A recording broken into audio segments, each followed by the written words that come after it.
मीनाताई ठाकरेंच्या पुतळ्यावर रंग फेकल्याचा आरोप उद्धव ठाकरे यांचा शिवसेनेचा आरोप लाल रंग कुणी टाकला याचा पोलिसांकडून तपास सुरू।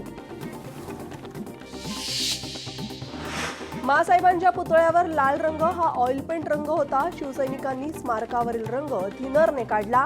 शिवाजी पार्क पोलिसांचा मीनाताई ठाकरे यांच्या स्मारकासमोर मोठा बंदोबस्त। पोलिसांकडून अज्ञातांचा तपास सुरू। मासाहेबांच्या पुतळ्याला ठाकरेंच्या शिवसेनेच्या पदाधिकाऱ्यांनी पुष्पहार घातला। रंग फेकणाऱ्या व्यक्तीला लवकरात लवकर गुन्हा नोंद करण्याची शिवसैनिकांकडून मागणी। मासाहेब आमच्या श्रद्धास्थानी त्यांच्या पुतळ्यावर रंग फेकणं योग्य नाही। पोलीस योग्य ती कारवाई करतील। गोपीचंद पडळकरांचं वक्तव्य। संबंधित व्यक्तीला लवकरच पकडलं जाईल आणि योग्य ती कडक कारवाई केली जाईल। हा विषय आमच्या सर्वांसाठी भावनेचा। गृह राज्यमंत्री योगेश कदमांचं आश्वासन। या कृत्याचा आम्ही निषेध करतो आणि संबंधित व्यक्तीला तात्काळ कारवाई करण्याचं आवाहन करू। तर कॅबिनेट मंत्री म्हणून मुंबईच्या सिपींशी बोलणार उदय सामंतांची प्रतिक्रिया। संयम पाळण्याच्या उद्धव ठाकरेंच्या कार्यकर्त्यांना सूचना। सीसीटीव्हीच्या मदतीनं पोलीस प्रशासन व्यक्तीचा शोध घेत आहेत। संबंधित व्यक्ती कोणत्या पक्षाचा असल्याचं योग्य ते उत्तर देऊ। महेश सावंत यांची प्रतिक्रिया। हा प्रकार आमच्या जिवारी लागला। पुष्पहार घालून आम्ही मासाहेबांची माफी मागितली। ज्येष्ठ नेते दिवाकर रावते यांची प्रतिक्रिया। मासाहेबांचा पुतळा हे शिवसैनिकांचं सर्वांचं श्रद्धास्थान। अशा ठिकाणी या पद्धतीचं कृत्य योग्य नाही। या ठिकाणच्या चोख तपासण्याच्या सूचना पोलिसांना देऊ। या संदर्भात पालकमंत्र्यांची आणि डीसीपींसोबत चर्चा करणार शंभूराज देसाई यांची प्रतिक्रिया। मासाहेबांच्या पुतळ्याचं अशा प्रकारे अवमान निषेधार्थ आहे। पोलिसांनी तातडीनं आरोपीचा शोध घेऊन कारवाई करावी। अंबादास दानवे यांची प्रतिक्रिया। या कृत्याचा निषेध करते। संबंधित व्यक्तीला कृत्य करण्यासाठी कोणी सांगितलं का?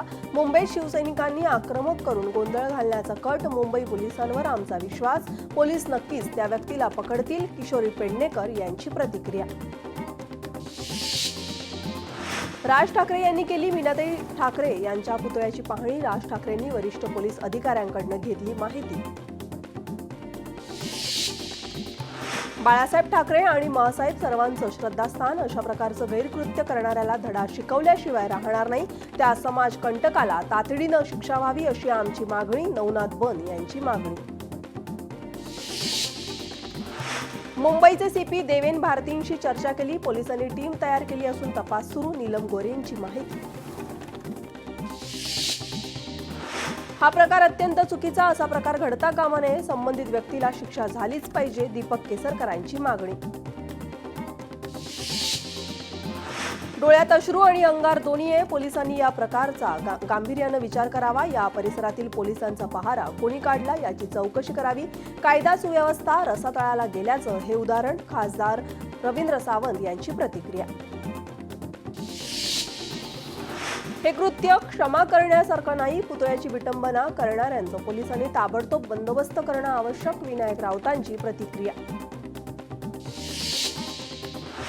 शिवसैनिकांचा संयम जास्त वेळ राहणार नाही। यावर पोलिसांनी ताबडतोब कारवाई करणं आवश्यक। असा कृत्य करणारे व्यक्ती तात्काळ पकडला जात नाही। दुर्दैवाची गोष्ट। माधुरी मांजरेकर यांची प्रतिक्रिया। मीनाताईंच्या पुतळ्यावर रंग फेकल्याप्रकरणी पोलिसांकडून गुन्हा दाखल करण्याची प्रक्रिया सुरू। सीसीटीव्हीच्या माध्यमातून आरोपीचा शोध सुरू। आज पंतप्रधान नरेंद्र मोदींचा 75वा वाढदिवस। राज्यासह देशात वाढदिवस उत्साहात साजरा होणार। राज्य सेवा उपक्रम, सांस्कृतिक सामाजिक कार्यक्रम। आजपासून 2 ऑक्टोबरपर्यंत सेवा सप्ताह सुरू। पंतप्रधानांच्या जन्मदिनानिमित्त राज्यभरामध्ये स्वच्छता अभियान। पनवेलमधील गव्हाण ग्रामपंचायतीतून अभियानाचा शुभारंभ। ITIच्या विद्यार्थ्यांद्वारे 750 गावांमध्ये स्वच्छता अभियान। राज्यातील 75 पर्यटन स्थळी नमो पर्यटन माहिती आणि सुविधा केंद्र उभारणार। 2 दिवसात 4 प्रस्तावांना मान्यता। पंतप्रधानांच्या वाढदिवसानिमित्त केंद्र उभारणार। मंत्री शंभूराज देसाईंची माहिती। राहुल गांधींनी दिल्या पंतप्रधान मोदींना वाढदिवसाच्या शुभेच्छा. मोदींच्या चांगल्या आरोग्यासाठी राहुल गांधींच्या शुभेच्छा. अमरावतीच्या अंबादेवी मंदिरात पंतप्रधान नरेंद्र मोदी जिंदाबादच्या घोषणा. पंतप्रधानांनी 100 वर्षापर्यंत देशाचं नेतृत्व करावं. खासदार अनिल बोंडेंचं अंबादेवीच्या चरणी साकडं. ओडिशामध्ये पंतप्रधानांच्या वाढदिवसानिमित्त कमळाच्या फुलांची वाळू कलाकृती. वाळू कलाकार सुदर्शन पटनाईक यांनी 750 फुलांचा वापर करून साकारली कलाकृती. अहमदाबादमधील मणिनगरमध्ये पंतप्रधानांचा वाढदिवस साजरा. फुलांनी भारताचा नकाशा बनवून आणि गरबा खेळून साजरा केला. वाढदिवस आमदार आणि नगरसेवक देखील सहभागी. मुख्यमंत्र्यांनी दिल्या पंतप्रधान मोदींना वाढदिवसाच्या शुभेच्छा. राष्ट्र विकासाला शिरोधार्याला मानून स्वतः राष्ट्रकार्यात झोकून देणारे, राष्ट्र विकासाची नवी परिभाषा मांडणाऱ्या मोदीजींना शुभेच्छा. पंतप्रधानांच्या 75व्या वाढदिवसानिमित्त देशभरामध्ये विविध कार्यक्रमाचं आयोजन. उपमुख्यमंत्री एकनाथ शिंदे यांच्याकडून वाढदिवसानिमित्त शुभेच्छा. अनुपम खेर यांनी दिल्या पंतप्रधान मोदींना वाढदिवसाच्या शुभेच्छा. तरुण, मध्यमवयीन आणि वृद्धांसाठी एक आदर्श असं म्हणत अभिनेते अनुपम खेर यांनी व्हिडिओ केला शेअर. धनंजय मुंडे 30 सप्टेंबरपर्यंत सातपुडा बंगला रिकामी करणार असल्याची सूत्रांची माहिती. धनंजय मुंडे यांनी सातपुडा बंगल्याचा ताबा सोडल्यानंतर या बंगल्याचा ताबा मंत्री छगन भुजबळ यांना दिला जाणार. अजित पवारांनी बीड जिल्हा रुग्णालयाच्या नवीन इमारतीची केली पाहणी. इमारतीच्या कामकाजावरनं अजित पवारांनी अधिकाऱ्यांना सुनावलं.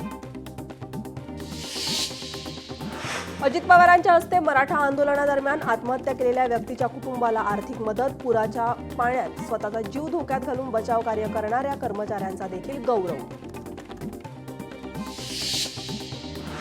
बीडमध्ये कितीतरी निवडणुका आल्या आणि गेल्या. अनेक खासदारांनी रेल्वेचं आश्वासन दिलं. मात्र आपण पालकमंत्री झाल्यानंतर जबाबदारी घेतली आणि रेल्वे आणली. अजित पवारांचा बीडमधील नेत्यांना टोला. ठाकरेंच्या शिवसेनेच्या किरण काळेवर गुन्हा दाखल करा. अहिल्यानगरच्या कोतवाली पोलीस ठाण्यात गुन्हा दाखल. शासकीय कामात अडथळा आणल्यानं गुन्हा दाखल.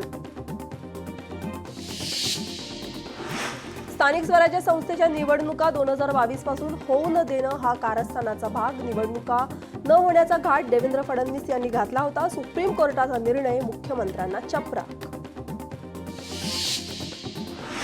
भारत पाकिस्तान सामन्यावरनं राज ठाकरेंची टीका. व्यंगचित्र रेखाटत भारत पाकिस्तान सामन्यावर टीकास्त्र.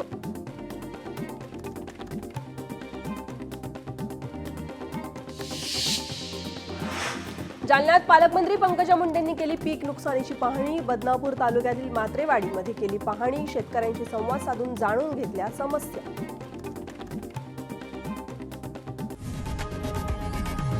लोकशाही मराठी ऐका, पहा, जागरूक रहा.